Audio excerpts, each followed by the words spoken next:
জীবনে এমন কিছু মুহূর্ত আসে যখন আমরা হারাই সবচেয়ে প্রিয় মানুষটাকে।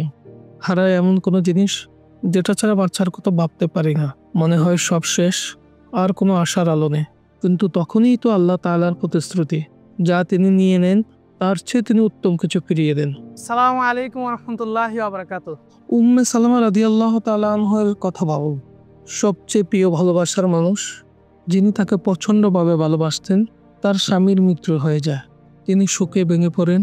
তখন তিনি এমন একটি দোয়া পড়েন, যার কারণে আল্লাহ তাআলা তার স্বামীর চাইতে উত্তম, অধিক প্রেমময়ী এবং অধিক যোগ্যতা সম্পন্ন হযরত মুহাম্মদ সাল্লাল্লাহু আলাইহি ওয়াসাল্লামকে তার স্বামী হিসাবে দান করেন।